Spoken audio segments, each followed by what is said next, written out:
sticking this time. Am I live? Oh, I'm live. Oh, goodness. I only had to press one button this time. That's great. This is Yin Yang in California with Morsels of a Thought, number 1688. 1688. It is like the best Chinese numerology number. Ilu fa fa. Ilu fa fa. Um, it means we're on the road to wealth all the way to wealth. And more wealth because it's got the 8 twice. Tomorrow we'll see more. Anyway, it'll be the last one tomorrow. But today I am reading Morsels of a Thought, number 1688, Millennial Samurai. Book 1, A Mindset for the 21st Century by George J. Chanos. George J. Chanos is the former Nevada Attorney General. So he's an attorney. He knows a lot about the law and he knows a lot about the politics. You can't underestimate him. Goodness gracious, he knows a lot. And I listen to him a lot because he has so many very interesting perspectives that you can't really get from the public. Um, okay, I'm reading recaps, a few recaps, because I want to go back and make sure we've read these sections, because I believe that George J. Chanos put these items here in order. I believe he did that. And there is a specific order to what he did, and whether he did it deliberately or not, it's here. So believe in yourself. That's a good one to do. Believe in yourself. I think it is so good that he's got that in this section. Anyway, Henry Ford, founder of Ford Motor Company, said, "Whether you think you can or you think you can't, you're right. You need to believe in yourself, not in some delusional, unrealistic way, but in a rational, optimistic, and courageous way that inspires you to action. From there, add determination and commitment, 信心决心行动, and you will be on your way to realizing your dreams. The life you lead depends more on you than anything else. How you think determines how you act. Belief in yourself is therefore critical. It will guide every action you take. It will influence everything you say and do. For those who believe in themselves, anything is possible, and for those who don't, nothing is possible. Use positive affirmation to build your self-confidence. Wake up every morning saying, I can do this. Believe it, internalize it, trust in it. Millennial samurai believe in themselves. And in Chinese, the word to add in is courage. Courage to believe in yourself. Courage. You have to have courage. 信心、决心、勇气和行动. It is from Yinxing Life Science Technologies. It's a good method to use. It's a very complex technology that one could call it qigong, but it's much more complicated than that. Think for yourself. Friedrich Nietzsche, German philosopher, said the individual has always had to struggle to keep from being overwhelmed by the tribe. If you try it, you will be lonely often and sometimes frightened, but no price is too high to pay for the privilege of owning yourself. I want to read it again. The individual has always had to struggle to keep from being overwhelmed by the tribe. If you try it, you will be lonely often and sometimes frightened, but no price is too high to pay for the privilege of owning yourself. So see, think for yourself requires courage too. It says that sometimes you are frightened. Do you control your thoughts, or do you allow your thoughts and the thoughts of others to control you? In his best-selling book, Principles, Ray Dalio's very first principle is think for yourself. Dalio says, if you can think for yourself while being open-minded in a clear-headed way to find out what is best for you to do, and if you can summon up the courage to do it, you will make the most of your life. If you can't do that, you should reflect on why that is, because that's most likely your greatest impediment to getting more of what you want out of life. Isn't that crazy good? Crazy good. Now, I also haven't marked this one, which I believe we may have read. Open Your Mind. Frank Zappa, American musician. Don't remember if we read it. Said, a mind is like a parachute. It doesn't work if it isn't open. We all have blind spots and biases that cloud our perspectives. Alternative perspectives allow us to see the complete picture, inform our opinions, and increase the probability that we will discover the truth. Humility and open-mindedness offer unique insights that ego and opinion preclude. Ego and opinion preclude humility and open-mindedness.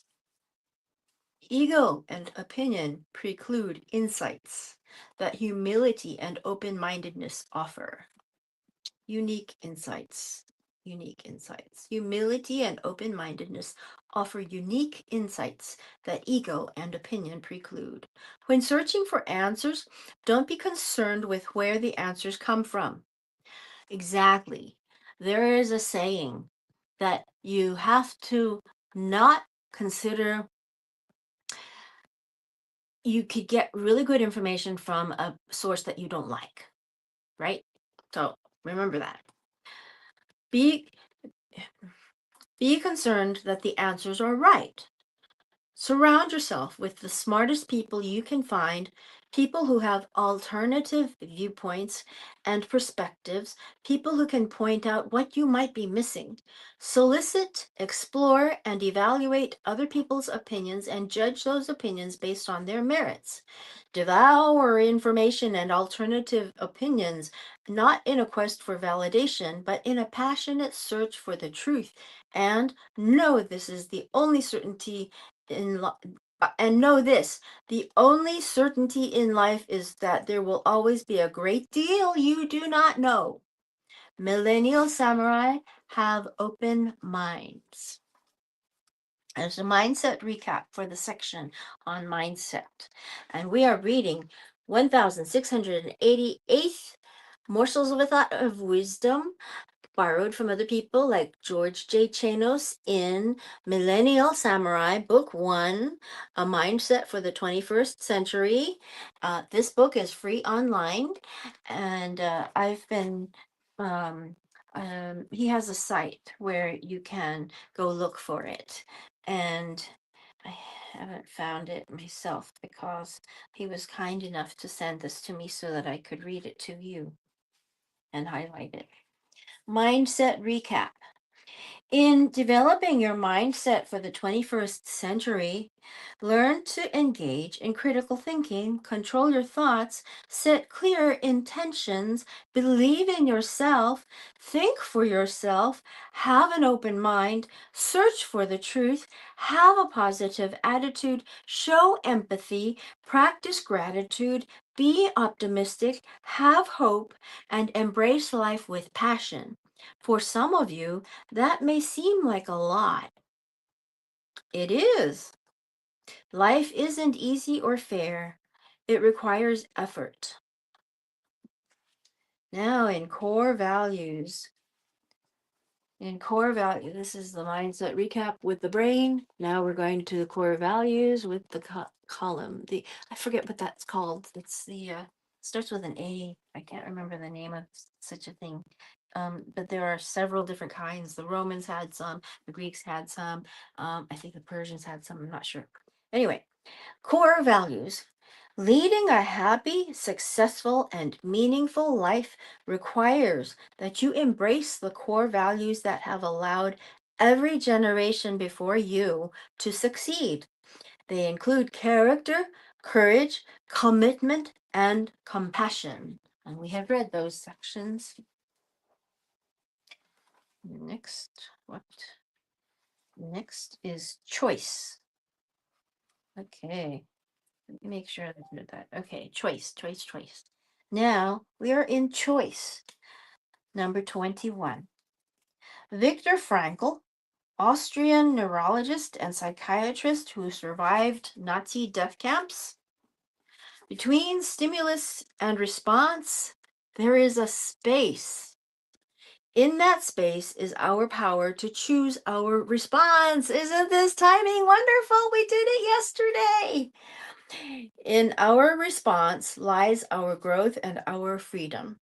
Remember in Brain Rescue, we did the same thing. Take a breath between stimulus and response.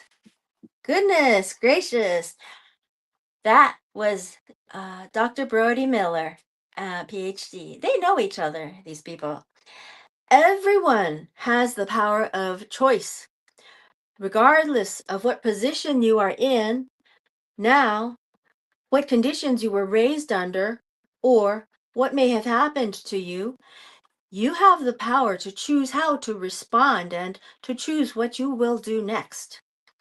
Dealing with life's challenges can be extremely difficult, but how you decide to deal with what you encounter will always be a matter of choice. Never lose sight of that fact. I mean, you might have a choice of something terrible to something else terrible, but you still have a choice. Okay. You will always have the power of choice, even if it is limited to choosing how to react to events or circumstances that you did not choose. That's what the doctor says. A great deal happens in life that is beyond our control. We don't choose many of the experiences, disabilities, or tragedies that may be thrust upon us, but we do have the power to choose how we respond to them. We all make choices every day, and these choices profoundly affect the lives we lead. Choices have consequences. Good choices generally have positive consequences, and bad choices generally have negative ones.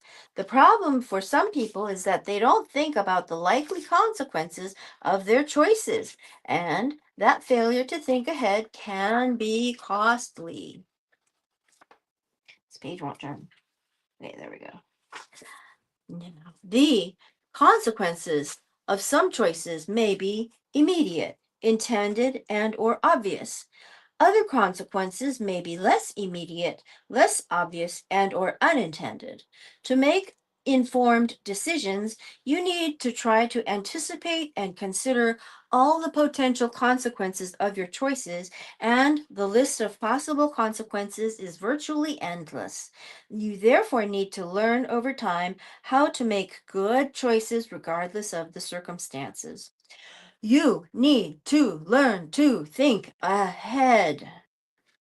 That's what he says. You may not be able to anticipate all potential consequences, but you can usually anticipate many. The more you can think ahead and consider what could happen, the better off you'll be. Make the effort. Think about the potential consequences of your actions before you act. Make good choices and understand that you have the power to choose and that the quality of your life will depend on the choices you make and that you alone are responsible for your choices.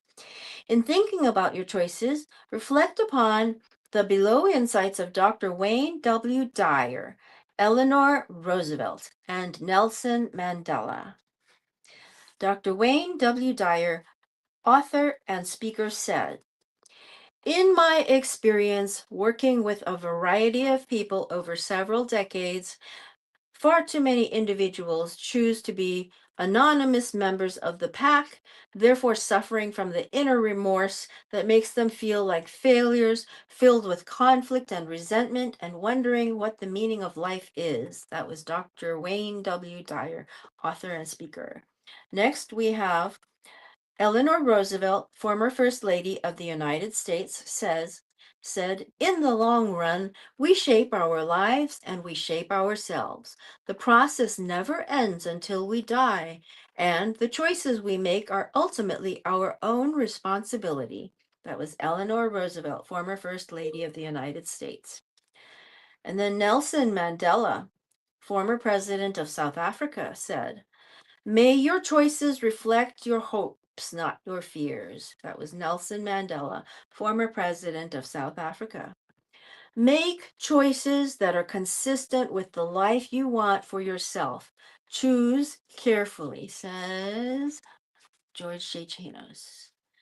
Today we are reading George J. Chanos in Millennial Samurai, Book 1, A Mindset for the 21st Century. It is a fascinating study on humanity and life. It is crazy good. I keep saying this is crazy good because it is crazy good. This book is crazy good. You've got to get it. Um, Hold on while I turn this page again. This page won't turn. There we go. Curiosity.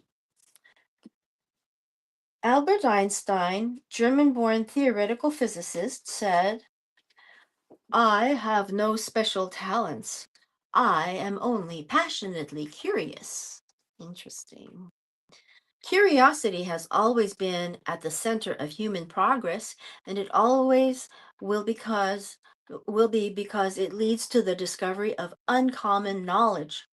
Curious people care more about finding the truth than about how they might appear.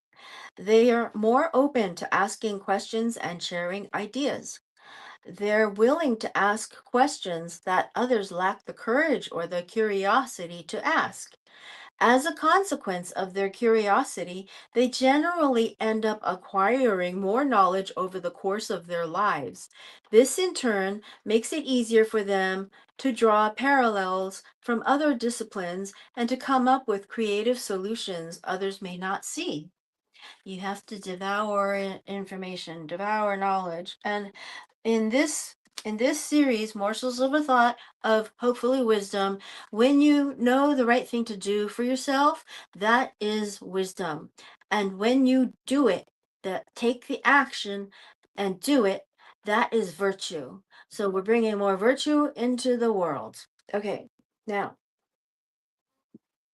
the world's greatest thinkers, people like Aristotle, Marie Curie, Sigmund Freud, Leonardo da Vinci, Thomas Edison, Stephen Hawking, Rosalind Franklin, and Albert Einstein all had insatiable curiosity. Curiosity can be learned and cultivated.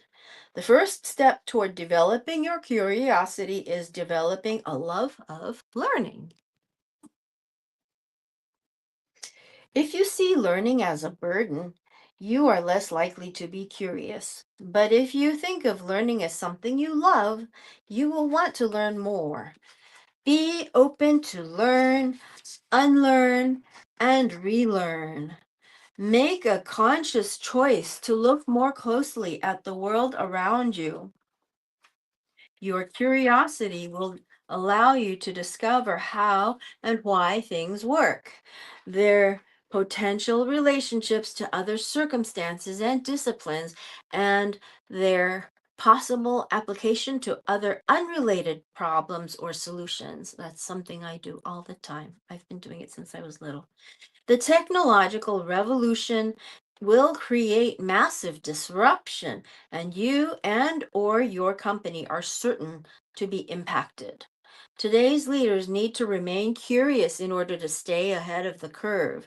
They'll need to know how to ask questions that will allow them to consider, embrace, and create new ideas. Management thinker Peter Drucker believes that knowing the right questions to ask is critical to strategic thinking. Drucker's Be Intelligently Curious philosophy will only become even more important as the world increases in complexity. Tomorrow's leaders will need to ask colleagues, competitors, and consultants for their opinions, perspectives, and approaches. In an effort to find new answers and solutions to problems hidden in other people's experiences and thinking. Our better schools are beginning to emphasize the four C's, which stand for creativity, critical thinking, communication, and collaboration. They will also need to emphasize curiosity and encourage students to ask questions. Neil deGrasse Tyson, astrophysicist, said, "The people who don't ask questions remain clueless throughout their lives." I want to use this today in a meeting. Jesus Christ. Um, Neuroscientists from the University of California at Davis found that, quote, stimulating curiosity ahead of knowledge acquisition can enhance learning success, end quote. Other studies show that those who are more curious about a topic tend to learn faster. Teach your children to be curious. Teach them to ask questions and to listen and learn from the questions asked by others. The act of asking questions helps students see the connections between what they are learning and what they care about. Listening to the questions of classmates teaches them to think divergently. Through this process, they learn to challenge their own assumptions and those of other students, consider what they know and don't know, learn to ask better questions, recognize the importance of asking questions, and see how asking questions and being curious facilitates problem solving. When students produce questions collaboratively, they become co constructors in their inquiries. This promotes another critical problem solving skill, collaboration. One student may shed light on an idea or concept through their questions, which then triggers an idea or question from another student, leading to increased learning. As Picasso once famously quipped, quote, computers are useless. They can only give you answers, end quote. Leaders don't need to have all the answers. We have Google for that. Leaders need to ask the right questions to find answers that are yet to be discovered. And for that, they need to be insatiably curious. Become more curious by reading more, developing a love of learning, broadening your experiences, becoming more open, tolerant, and flexible. Learn more about things that are outside your area of expertise. Meet new people and do things that you normally don't do. Each of these activities will open your mind to new points of view and new possibilities. Millennial samurai are insatiably curious. Now, if you weren't curious, you wouldn't say, I want to know how many stars are in the sky. If you weren't curious, you wouldn't say, I want to know what that dog will do if I try to shake his paw. You know, things like that. Be curious. I had a dog that was so funny. Uh, he was running in the rain. He was running in the rain, running, and he was running down a slope toward the waiting room at the gas station where I was waiting for Dad to get off work. And he couldn't get traction. He was trying to slow down, and then he swerves into the waiting room, which is a 90-degree turn, and then he realizes there's a wall coming up, metal wall, and he goes scrambling backwards, but since the floor is wet, he goes boom. I went like this and looked over there, and I saw the dog come out looking like this, shaking his head a little bit. I thought that was the hilarious thing of the day. I was small, I was 8, but being curious, I happened to see something very interesting. I was curious what the dog was doing. I went and looked, and there he was, giving me a circus show. So you never know what you get. Okay? O- Old Kinderhook.